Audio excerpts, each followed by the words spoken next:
to abase humanity down to the lowest level of existence.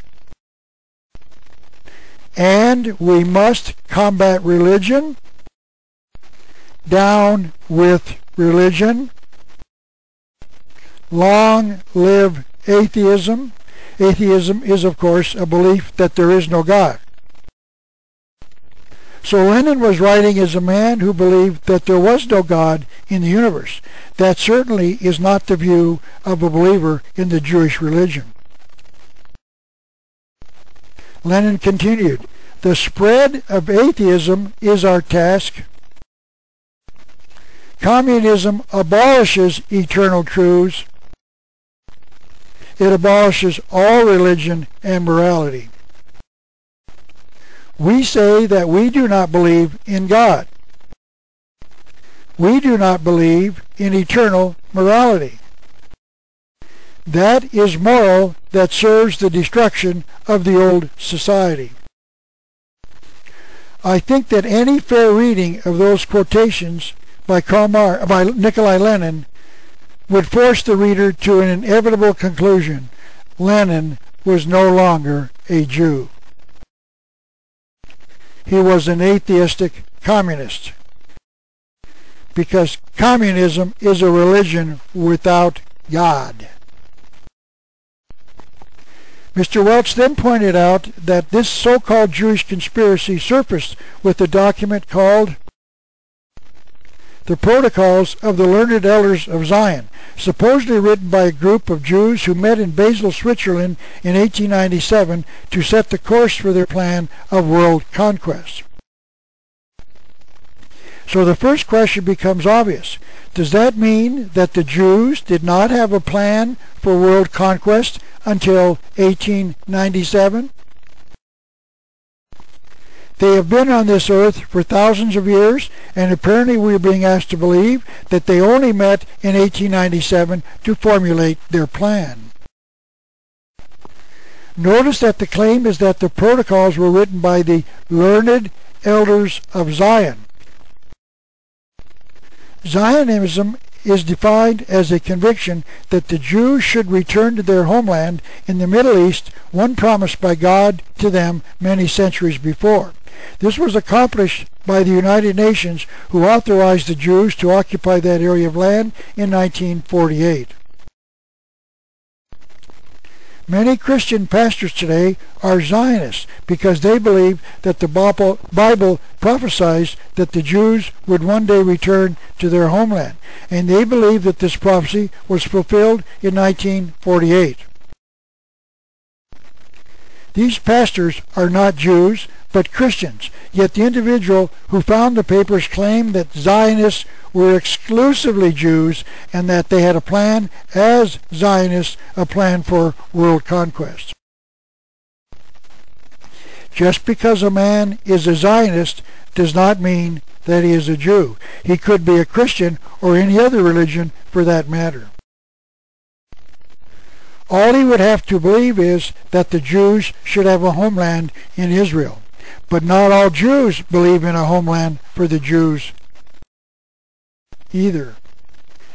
Which means that just because a man is a Jew does not mean that he is a Zionist.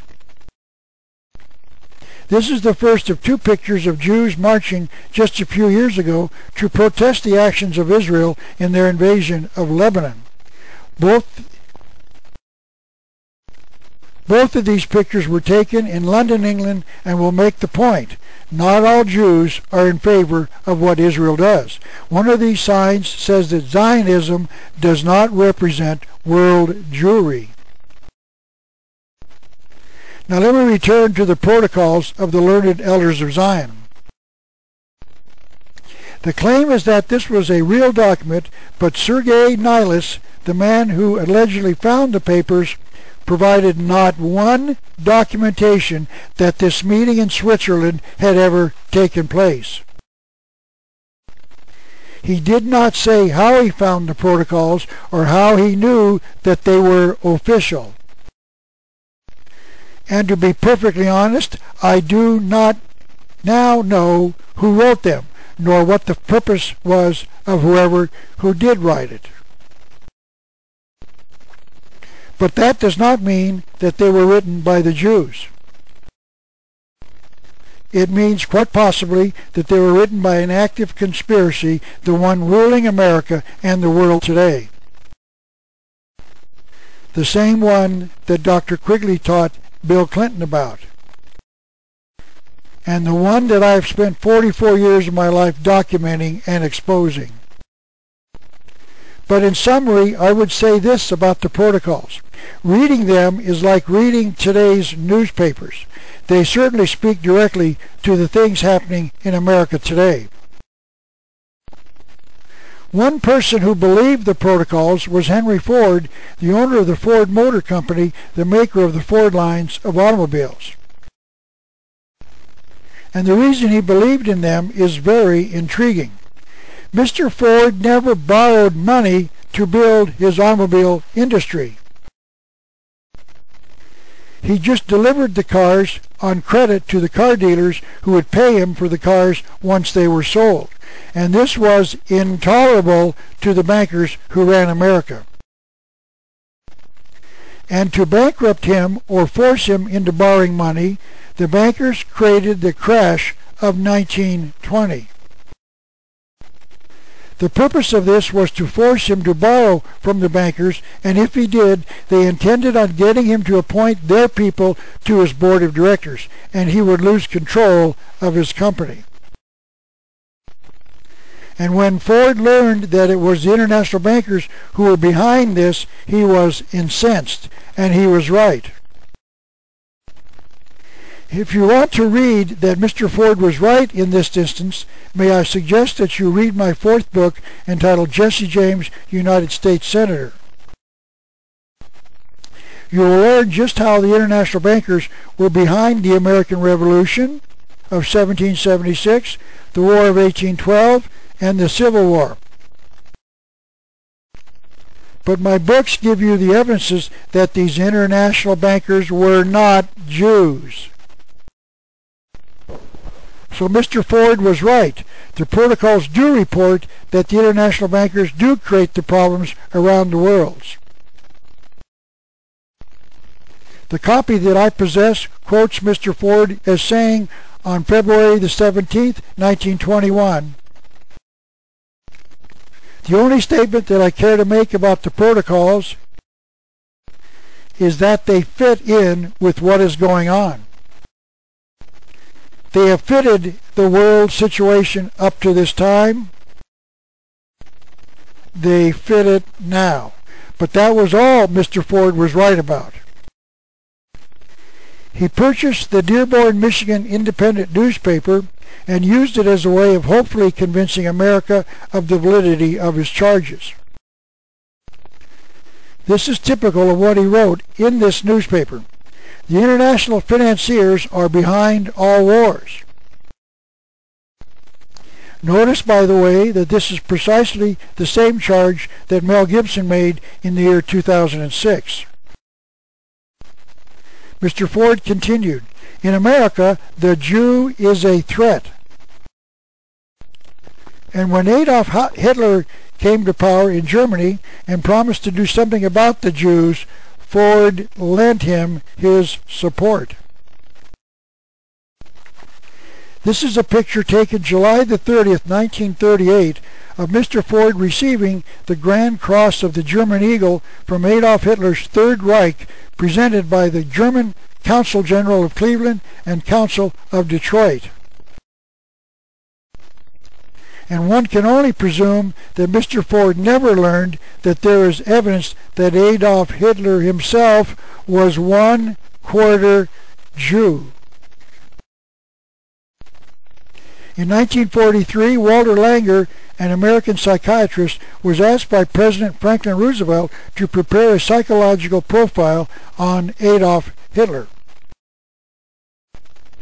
And it has been reprinted in this book entitled The Mind of Adolf Hitler, published in 1972.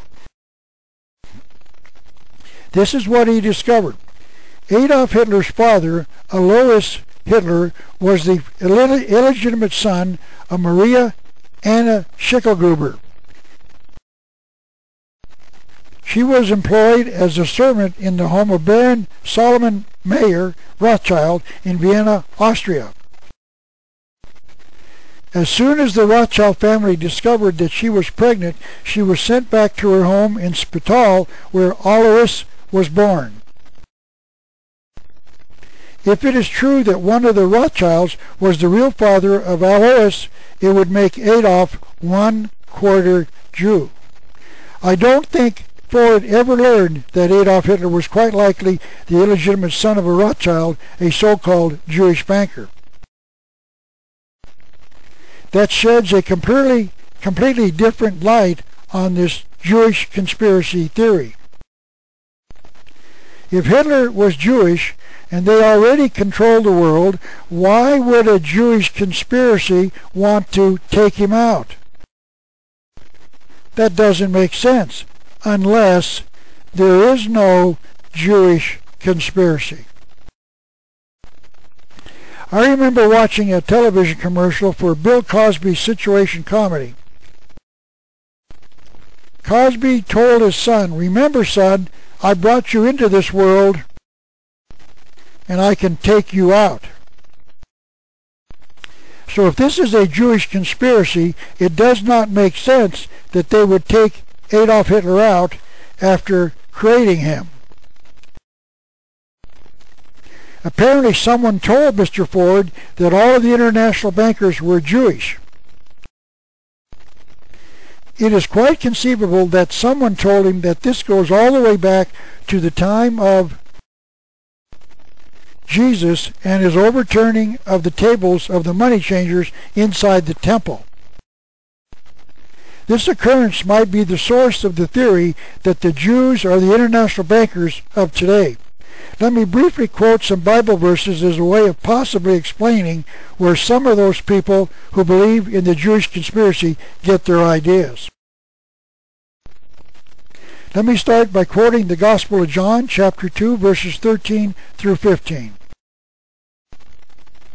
"And the Jews' Passover was at hand,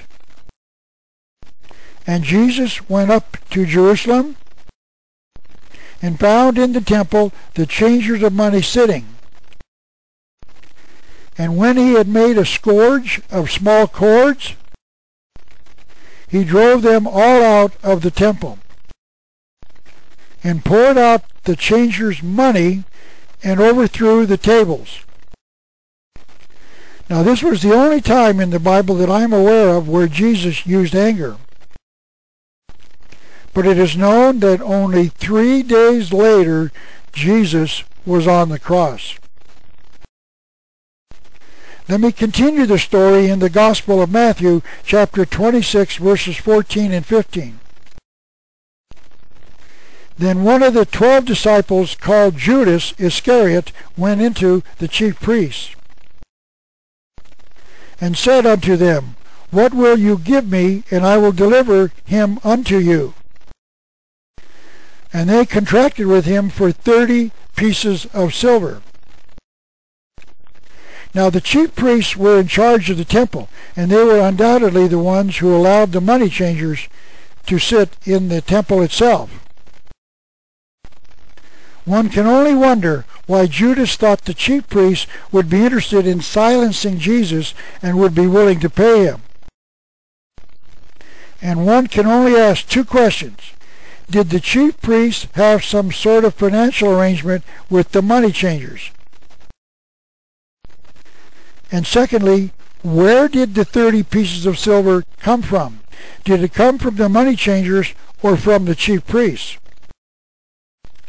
It appears as if Judas must have felt that the money would come from the priests and not the money changers themselves. So one could argue that it was not the money changers who wanted to silence Jesus, it